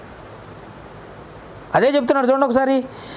వయసు వచ్చిన వారు అభ్యాసము చేత మేలు కీడులను వివేచించుటకు సాధనము చేయబడిన జ్ఞానేంద్రియములు కలిగిన వారు కనుక బలమైన ఆహారము వారికే తగును. ఇప్పుడు మనం బలమైన ఆహారం, వాళ్ళు బాలురు. క్రీస్తు నొద్దకు నడిపించడానికి దేవుడు ఒకరోజు సుఖాన్ని ఒకరోజు దుఃఖాన్ని ఇశ్రాయేలీయులకు ఇచ్చాడు. ఇప్పుడు మనమైతే ప్రతిరోజు క్రీస్తు కొరకే శ్రమ పడేవారిగా ఉండాలట. ప్రతిరోజు క్రీస్తు కొరకు శ్రమ పడేవారిగా ఉండాలి. ప్రతిరోజు కష్టాన్ని అనుభవించే వారిగా ఉండాలి. ప్రతిరోజు దేవుని కోసమే ప్రాణత్యాగం చేయడానికి సిద్ధంగా ఉండాలి. అందుకే శరలోకి వెళ్ళడానికైనా రెడీగా ఉన్నాము, ప్రాణం పోగొట్టుకోవడానికైనా రెడీగా ఉన్నాము. యాకోబు గారు అయితే అపొస్తల కార్యములు 12వ అధ్యాయము 1, 2, 3 వచనాల్లో తలకాయ నరికినా కానీ రెడీ అన్నాడట యాకోబు గారు. ఎందుకని? పౌలు గారు కూడా అదే అంటున్నాడు. బ్రతుకుట క్రీస్తు కొరకు, చావైతే ఈ క్షణంలో చచ్చిపోయినా పర్వాలేదు, చంపేసినా పర్వాలేదు. అంటే ఏ స్థితిలో నుండి ఉన్నత స్థితిలోకి వచ్చామనంటే బాలుర స్థితిలో నుండి, శిశు స్థితిలో నుండి క్రైస్తవులుగా క్రీస్తుని ధరించుకున్న స్థితిలోకి వచ్చాం కనుక మనం ఈ లోకాన్ని గురించి ఆలోచించకుండా కేవలం మన దృష్టి పరలోకం వైపే ఉండాలని కోరుకుంటున్నాడు దేవుడు. పరలోకం అనే జీవకిరీటం. మరి జీవకిరీటం పొందాలి అని అనుకుంటే మరి ఏం చేయాలి అంటే ప్రతిరోజు దేవుని కొరకు శ్రమ పడటానికి ఇష్టపడాలట. ప్రతిరోజు ఏమంటున్నాడో ఒకసారి అది చూద్దామా? పేతురు రాసిన మొదటి పత్రిక 4వ అధ్యాయం 1-2 వచనాలు చూద్దామా? క్రీస్తు శరీరమందు శ్రమపడెను గనుక మీరు కూడా అలాగనే ఉండాలి. ఆయన ఉన్న 33.5 సంవత్సరాలు 3.5 సంవత్సరాలు దేవుని కోసము బోధ కోసమే శ్రమ పడ్డారు. మరి మీరు ఆయన అడుగుజాడల్లో నడుస్తున్నారు. మీరేం చేయాలంటే అలాంటి శ్రమ పడిన గనుక మీరును అట్టి మనసును ఆయుధముగా ధరించుకునుడి. అదే మనసు మీకు రావాలి. మేము కూడా శ్రమ పట్టడానికే బ్రతకాల. ఒకప్పుడు అంటే ఇశ్రాయేలీయులకి ఏమీ తెలియదు కనుక ఒకరోజు సుఖాన్ని ఒకరోజు దుఃఖాన్ని దేవుడు వారి జీవితాల్లో ఇచ్చాడు. మరి ఇప్పుడైతే క్రైస్తవులుగా మనం పాలు తాగే వాళ్ళం కాదు, బలమైన ఆహారం తీసుకుంటున్న క్రైస్తవులు, క్రీస్తుని ధరించుకున్న క్రైస్తవులు మనం ఏం చేయాలి? రోజు సుఖాన్ని కోరుకోవడానికి లేదేక, రోజు కష్టపడి కేవలం పరలోకం కావాలనుకునే వారిగా మనం ఉండాలి. అందుకే అంటున్నాడు, చదవండి మొత్తం మాట. ధరించుకున్నది శరీర విషయంలో శ్రమపడువాడు శరీరమందు జీవించు మిగిలిన కాలము ఇక మీదట మనుజాశలను అనుసరించి నడుచుకొనక మనుషుల ఆలోచనల చొప్పున ఆశల చొప్పున నడుచుకొనక దేవుని ఇష్టానుసారముగానే నడుచుకొనున్నట్లు పాపముతో జోలికను నేమి ఉండకూడదు అంటున్నాడు. ఇక్కడ లోకంతో నీకు సంబంధమే లేదు, కేవలం దేవునితోనే సంబంధం అంటున్నాడు. పాపంతో నీకు సంబంధం లేదు, కేవలం దేవునితోనే సంబంధం. ఎందుకనంటే రోజు నువ్వు శ్రమ పడాలి, రోజు దేవుని కోసం బ్రతకాలి, రోజు దేవుని జ్ఞాపకం చేసుకోవాలి. నువ్వు క్రైస్తవుడు, ఏ క్షణమైనా ఏం సంభవించినా నాకు సంతోషమే, ఈ క్షణంలో ప్రాణం పోయినా పర్వాలేదు నాకు సంతోషమని శ్రమను అనుభవించడానికి ఇష్టపడటానికి ప్రయత్నం చేయాలి తప్ప ఈరోజు క్రైస్తవులు అనబడిన పేరు చెప్పుకుంటున్న ప్రతి వారు సుఖాన్ని కోరుకునే క్రైస్తవులు ఎక్కువైపోయారు. అలాంటి జీవకిరీటం కావాలంటే నువ్వు ప్రతిరోజు శ్రమ అనుభవించాలి. అప్పుడు నీకు జీవకిరీటం దక్కుద్ది. దేవుని కోసమే బ్రతకాలి, దేవుని కోసమే నీ కష్టార్జితం ఉండాలి, దేవుని కోసమే నీ కాళ్ళు పనిచేయాలి, చేతులు పనిచేయాలి, నీ నోరు పనిచేయాలి. దేవుని కోసమే నువ్వు ఉన్నావని గ్రహించాల్సిన అవసరత కలిగి ఉన్నావు. అవునా? అలా లేకపోతే నీకు జీవకిరీటం లేదు. ఒకవేళ ఇప్పటి వరకు నమ్మకంగా నువ్వు బ్రతికావు అని అంటే ఇక కొద్ది జీవితం ఒక్క మెట్టెక్కితే జీవకిరీటం ఉండంగా ఉంటుంది. నువ్వు పొందుకునే సమయంలో పోగొట్టుకునే స్థితి కూడా ఉందట. ఒక్క క్షణంలో పోగొట్టుకుంటావు. జీవితకాలం అంతా నమ్మకంగా బ్రతికావు, ఇప్పుడు చివరి స్థానానికి వచ్చావు, ఇప్పుడు క్రైస్తవుడు అయ్యావు, చివరి స్థానానికి వచ్చావు. ఈ క్షణంలో జీవకిరీటాన్ని పోగొట్టుకుంటే నీ పరిస్థితి ఏంటో ఒకసారి ఆలోచించు. అందుకే అంటున్నాడు చూడండి ఒకసారి, కొలస్సీలకు రాసిన పోగొట్టుకుంటారా అంటే పోగొట్టుకునే పరిస్థితి ఉందట. కొలస్సీలకు రాసిన పత్రిక 2వ అధ్యాయం 18-19 వచనాలు ఒకసారి చూద్దామా ఆ మాట. చివరి స్థితిలోకి వచ్చిన తర్వాత కూడా జీవకిరీటాన్ని పోగొట్టుకునే పరిస్థితి ఉందన్న మాటను మనకు తెలియజేస్తూ ఏమంటున్నాడో చూద్దాం. 2వ అధ్యాయము 18-19 వచనాల్లో అతి వినయాసక్తుడై దేవదూత ఆరాధన యందు 2వ అధ్యాయము 18-19 వచనాలు కొలస్సీలకు రాసిన పత్రిక. అతి వినయాసక్తుడై దేవదూత ఆరాధన యందు ఇచ్చగలిగి, ఇక్కడ ఏమంటున్నాడో మీరు అర్థం చేసుకోవాలి. వినయము, అతి వినయం అంట మనం చూస్తూ ఉంటాం. వినయము వేరు, అతి వినయము వేరు. ఏదో చేసినట్టే ఉంటారు కానీ ఏమి చేయరు దేవుని కోసం. ఏదో చేస్తున్నామన్నట్టు కనపడతారు కానీ ఏమీ చేయరు. క్రైస్తవులు చాలామంది ఉన్నారు అలాంటి వారు. ఏదో మేమే చేస్తామన్న గొప్పలు ఉంటుంది కానీ అక్కడ ఏమి ఉండదు. అందుకే అతి వినయము, దూర్త లక్షణము. అంటే దేవుని పేరు చెప్పుకొని ఏదో చెయ్యాలనుకుంటారు కానీ ఏవి చేయలేని దూర్త లక్షణం కలిగిన వారు. అతి వినయాసక్తుడై దేవదూత ఆరాధన ఇచ్చ కలిగి. చూడండి ఒకసారి ఆ మాట మళ్ళా చదవండి. అతి వినయాసక్తుడై దేవదూత ఆరాధన యందు ఇచ్చ కలిగి. చాలు, దేవదూత ఆరాధన. ఏంటి దేవదూత ఆరాధన? దేవదూత ఆరాధన అంటే ఏంటి? దేవదూతలు ఏ ఆరాధన చేస్తున్నాయో యెషయా గ్రంథం, ఇక్కడే ఉండండి, ఒక చేయి పెట్టండి, దేవదూత ఆరాధన కాడికి వెళ్ళొద్దాం. యెషయా గ్రంథం 6వ అధ్యాయం దేవదూత ఆరాధన ఏం చేస్తున్నాయో చూద్దాం ఒకసారి. యెషయా గ్రంథం 6వ అధ్యాయం 3వ వచనం, దేవదూత ఆరాధన ఏం చేస్తున్నాయో ఒకసారి చూద్దాం. వారు సైన్యములకు అధిపతి యెహోవా. యెషయా గ్రంథము 6వ అధ్యాయం 3వ వచనం, దేవదూతలు ఎలా ఆరాధన చేస్తున్నాయో చూద్దాం. వారు సైన్యములకు అధిపతియగు యెహోవా పరిశుద్ధుడు పరిశుద్ధుడు పరిశుద్ధుడు సర్వలోకము ఆయనే మహిమతో నిండి ఉన్నదని గొప్ప స్వరముతో గాన ప్రతిగానములు చేయుచున్నవి. ఏం చేస్తున్నాయి అంటే దేవుణ్ణి పొగుడుతున్నాయి. దేవదూతలు ఏం చేస్తున్నాయి అంటే దేవుణ్ణి పొగుడుతున్నాయి. ప్రతి క్షణము దేవుణ్ణి మహిమపరుస్తున్నాయి అంటే దేవుణ్ణి పొగుడుతున్నాయి. దేవదూత ఆరాధన ఏం చేస్తుందంటే దేవదూతలు ఏం చేస్తున్నాయంటే దేవుణ్ణి పొగట్టం. ఇప్పుడు దేవదూత ఆరాధన అంటే పొగట్టం వరకే. ఇక్కడ చూడండి, ఇప్పుడు రండి, కొలస్సీ 2:18-19 వచనాల్లో, అతి వినయాసక్తుడై దేవదూత ఆరాధన యందు ఇచ్చ కలిగి అంటే పొగట్టానికే ఇష్టం తప్ప క్రియలు లేవు. క్రైస్తవులకు ఏం లేవు? క్రియలు లేవు. దేవదూత యందు ఆరాధన యందు ఇచ్చ కలిగి అంటే దేవుణ్ణి ఎప్పుడు పొగుడుతూనే ఉంటారట. కూర్చున్న యేసయ్య, లేచినాడు యేసయ్య, అవునా, దేవా నీకు స్తోత్రం, అయ్యా నీకు స్తోత్రం, అమ్మ నీకు స్తోత్రం, ఈ టైపే కానీ క్రియలు లేని విశ్వాసం వేరదు. అందుకే ఏమంటున్నాడు చదవండి అన్నమాట, దేవదూత ఆరాధన యందు ఇచ్చ కలిగి తాను చూసిన వాటిని గూర్చి గొప్పగా చెప్పుకుంటున్నారట. అదిగో ఆ చర్చిలో స్వస్థతలు జరిగినాయి, ఇదిగో ఈ చర్చిలో స్వస్థతలు జరిగినాయి, అదిగో మా చర్చిలో చాలామంది వచ్చారు, ఇదిగో 1,00,000 మంది వచ్చారు. ఈ చూసి చెప్పుకుంటున్నారట. చూసి నమ్మిన వారి కంటే చూడక నమ్మిన వారు ధన్యులని బైబిల్ చెబుతుంటే చూసి చెబుతున్నారట. వాడు చూసిన వాటిని గురించి సాక్ష్యాలు. ఏది? దేవదూత ఆరాధన చేసే క్రైస్తవులు. చూడండి ఇంకా, తన శరీర సంబంధమైన మనస్సు వలన ఎలాంటి మనసు? ఆత్మ సంబంధమైన మనసు కాదు అది, అది శరీర సంబంధమైన మనస్సు వలన ఊరకనే ఉప్పొంగుచు. శిరస్సు అనగానే ఎవరు? ఒక్క నిమిషం. శిరస్సు అనగానే ఎవరు? 1వ అధ్యాయం 18వ వచనం, అదే కొలస్సీ 1:18. శిరస్సు అనగానే ఎవరు? క్రీస్తే శిరస్సు. అంటే ఈ శరీరానికి ఈ శిరస్సు అతుకుపడి ఉంది. సంఘం అనే శరీరానికి శిరస్సు క్రీస్తు అయితే క్రీస్తు అతుకుపడి ఉన్నాడు, హత్తుకొని ఉన్నాడు. ఒక విధంగా చెప్పాలండి, బైబిల్ అదే చెప్తుంది. చూడండి ఒకసారి, శిరస్సును హత్తుకొనని వాడెవడునో అంటున్నాడు. అంటే సంఘాన్ని క్రీస్తును హత్తుకోవాలి,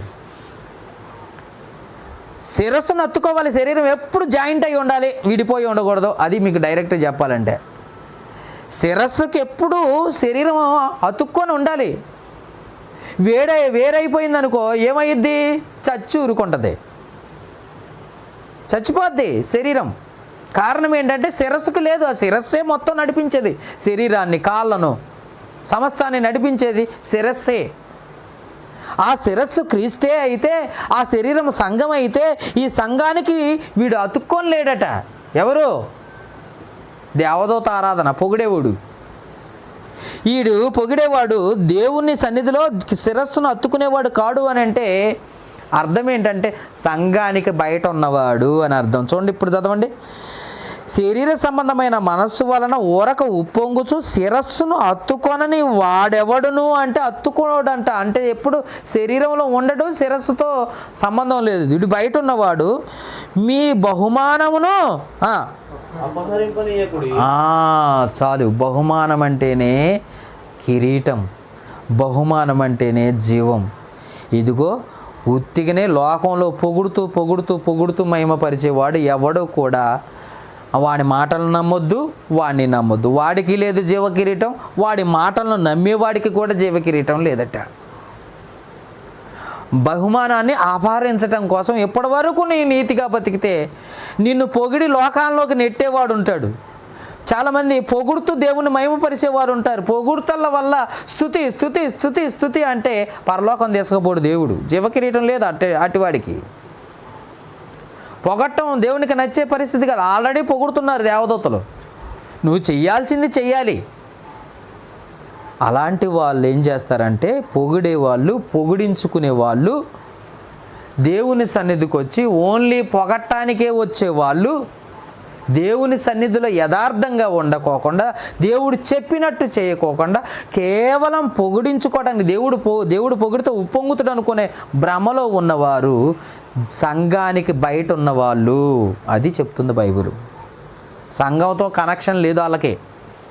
ఎందుకనంటే యేసయ్యా స్తోత్రం అయ్యా అనుకుంటూ వచ్చి కూర్చొని చెయ్యాల్సిన క్రియలు చెయ్యట్లేదు, ఉండాల్సిన లక్షణాలు వాళ్ళకి లేవు.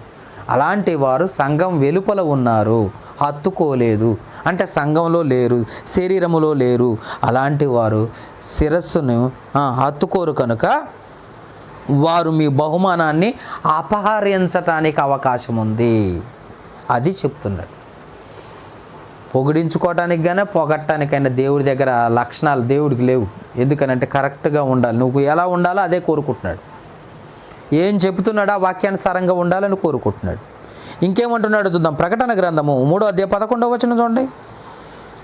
11వ అధ్యాయం 3వ అధ్యాయం 11వ వచనం. ప్రకటన గ్రంథం 3వ అధ్యాయం 11వ వచనం. 3వ అధ్యాయము 11వ వచనములో నేను త్వరగా వచ్చుచున్నాను. 3వ అధ్యాయం ప్రకటన గ్రంథం 3వ అధ్యాయం 11వ వచనం దొరికిందా? 3వ అధ్యాయము 11వ వచనం ప్రకటన గ్రంథం 3వ అధ్యాయం 11. నేను త్వరగా వచ్చుచున్నాను,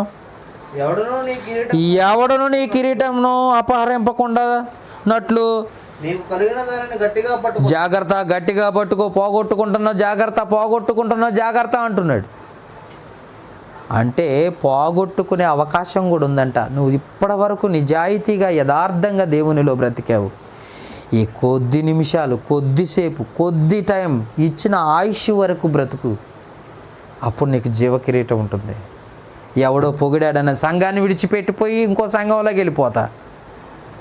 ఎవరో చెప్పేశారని ఆ బోధ వింటావు, ఎవరో చెప్పారని ఈ బోధ వింటావు. ఎవరో ఇవ్వలేదని నువ్వు ఇవ్వకుండా ఉంటే అసలు నీ పరిస్థితి ఏంటో ఒక్కసారి ఆలోచించు. అందుకే నీ కిరీటం నువ్వు పోగొట్టుకుంటున్నావు, నువ్వే పోగొట్టుకుంటున్నావు. అపహరించుకునేవాడు వస్తాడు, వాడికి నువ్వు అప్పగించుకుంటున్నావు, వాడికి నీ కిరీటాన్ని దోచుకొని పోతాడట. అందుకే దేవుడిచ్చు కిరీటము జీవ కిరీటము.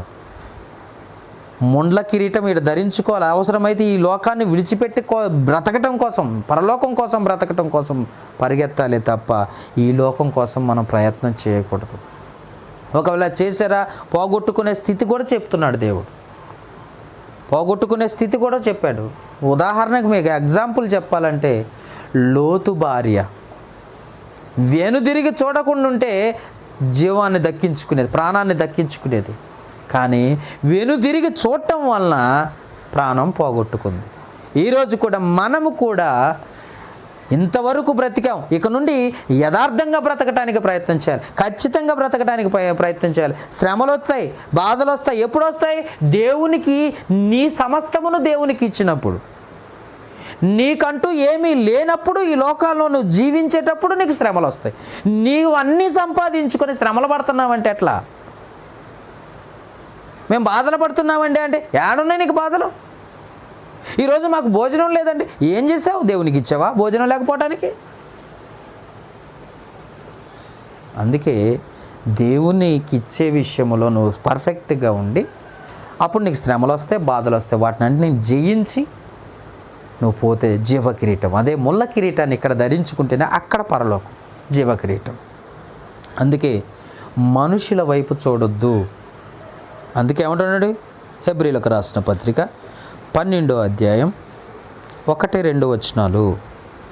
హెబ్రీలకు రాసిన పత్రిక 12వ అధ్యాయము 1-2 వచనాలు. ఇంత గొప్ప సాక్షి సమూహము మేఘము వలె మనల్ని ఆవరించి ఉన్నందున మనము కూడా ప్రతి భారమును సులువుగా చిక్కులు పెట్టు పాపమును విడిచిపెట్టి విశ్వాసమును కర్తయు దాన్ని కొనసాగించువాడునైన యేసు వైపు చూసుచు అంటున్నాడు. అంటే మనం చూడాల్సింది కేవలం యేసు వైపే. మనిషి వైపు చూస్తే వాడి లోపాలు కనపడతాయి. వాడు అది చేశాడు, ఇది చేశాడు, పాస్టర్ అయ్యి ఉండి అట్ట చేశాడు, ఇట్ట చేశాడని మనిషి వైపు చూడకూడదు ఎప్పుడైనా. మన గురి యేసు, మన గురి పరలోకము. పరలోకానికి నడిపించే యేసు వైపు చూడాలి. మనుషుల వైపు అసలు చూడొద్దు. వాళ్ళు చేస్తే నేను చేస్తాను, వీళ్ళు చేస్తే నేను చేస్తాను, నువ్వు వాళ్ళతో నీకేం పని? నీ పనేది. వాళ్ళు వస్తే నేను చర్చికి వస్తాను, వీళ్ళు వస్తే నేను చర్చికి వస్తాను. లేదు, నీవేంటి? నీ గురి దేవుని వైపు ఉండాలి, నీ లక్ష్యం దేవుని వైపు ఉండాలి. అంతేకాని మనుషుల వైపు చూస్తే వాళ్ళ బలహీనతలు కనపడతాయి, మనుషుల వైపు చూస్తే వాళ్ళకున్న సమస్యలు కనపడతాయి తప్ప, అందుకే లోపాలు కనపడతాయని, వాళ్ళ బలహీనతలు కనపడతాయని మనిషిని గురిగా పెట్టుకోవద్దు అంటున్నాడు. ఒక పాస్టర్ని గురిగా పెట్టుకోవద్దు. నీ గురి దేవుడు అయి ఉండాలి, అది క్రీస్తు అయి ఉండాలి. అందుకే ఏమంటున్నాడు ఈ రెండవ వచనము, ఆవరించి ఉన్నందున మనము కూడా ప్రతి భారమును సులువుగా చిక్కులు పెట్టు పాపమును విడిచిపెట్టి విశ్వాసమును కర్తయు దాన్ని కొనసాగించువాడైన యేసు వైపు చూచుచు మన ఎదుట ఉంచబడిన పందెములో ఓపికతో పరిగెత్తుదము. ఆయన తన ఎదుట ఉంచబడిన ఆనందము కొరకై అవమానమును నిర్లక్ష్యపెట్టి సిలువను సహించి దేవుని సింహాసనం యొక్క కుడి పార్శ్వన ఆసీనుడై ఉన్నాడు. మనం కూడా ఆయన వైపు చూస్తేనే అలా వెళ్ళిపోతామంతే పరలోకం. మనుషుల వైపు అస్సలు చూడొద్దు. అలా అని శ్రమలో అనుభవించాలంటే నువ్వు దేవుని కొరకు నిలబడాలి. సమస్తము ఆయన అయి ఉన్నాడు. నీ జీవితంలో వెనుదిరిగి చూస్తే ఆయన కనపడాలి, నీ ముందు చూస్తే ఆయన కనపడాలి. నీ వెనక చూస్తేనో సంపాదన, నువ్వు ముందు చూస్తేనో సంపాదనేనాయ్. నీ జీవితమే లోకమాయ్. అలాంటప్పుడు నువ్వు పరలోకం ఎలా పోగలవు? అందుకే ఈ లోకము నేర్పిస్తున్నది ఏంటో తెలుసా? ఇదిగో ఏది క్షేమమో అది మర్చిపోయారు, ఏది క్షేమము కాదో ఆ సంపాదన మీద ఇష్టపడుతున్నారు తప్ప ఇవి నీడలాంటి దినాలు అన్న సంగతి గ్రహించి, నీకు అది నేర్పించడం కోసమే నిన్ను మంచం ఎక్కిస్తాడన్న సంగతి గ్రహించి, రోగాన్ని పట్టిస్తాడని, ఎముకలన్నీ నొప్పులతో బాధతో ఉన్నప్పుడు శిక్షణము నేర్పిస్తాడన్న సంగతి గ్రహించి నువ్వు ప్రభు వైపు తిరిగి బ్రతుకు దినములన్నీ కూడా ప్రభు కొరకు బ్రతికితే అప్పుడు మరణము వరకు నమ్మకముగా ఉండము, నీకు జీవ కిరీటాన్ని ఇస్తానంటున్నాడు. అందుకోసమే పౌలు గారు కూడా అలాగే పరిగెత్తాడు, దాని కొరకే పొందాలనుకుంటున్నాడు. మనం కూడా అలాగే ముందుకు కొనసాగి దాన్ని పొందటానికి ప్రయత్నం చేయాలి. భూమి మీద ఉండంగా ముళ్ళ కిరీటాన్ని ధరించుకోవాలి, పరలోకంలో జీవ కిరీటాన్ని పొందటానికి ప్రయత్నం చేయాలి. అలా పొందినప్పుడు దేవుడు తప్పకుండా మనల్ని దీవించడానికి అవకాశం ఉంటుంది. ప్రార్థన చేసుకుందాం. జీవము గల తండ్రి, కృప కలిగిన దేవ, మహోన్నతుడా, మీకే స్తుతులు స్తోత్రాలు చెల్లిస్తున్నా. ఇప్పటి వరకు విన్న మాటలు ఎంతో శ్రేష్టమైన మాటలు. ఈ మాటలు ప్రతి హృదయంలో పడి ఫలించినట్లుగా సహాయం చేయండి. ఈ మాటలు నా మాటలుగా కాక నీ మాటలుగా నీ బిడ్డలకు బోధించి ఉండగా, నీ మాటల చొప్పున నీ బిడ్డలు నడుచుకొని ప్రవర్తించి నిన్ను మహిమపరిచి మరణం వరకు నమ్మకంగా ఉండి నీవిచ్చే జీవ కిరీటాన్ని బిడ్డలు పొందుకున్నట్లుగా నడిపించుకొని ఘనత పొందమని వేడుకుంటూ, ఇటు మాటలు విన్నవారిని చూసిన వారిని దీవించి ఆశీర్వదించమని ఈ మనవులు మా ప్రభువును రక్షకుడైన క్రీస్తు యేసు నామమున అడిగి వేడుకొనుచున్నాము మా పరమ తండ్రి. ఆమేన్.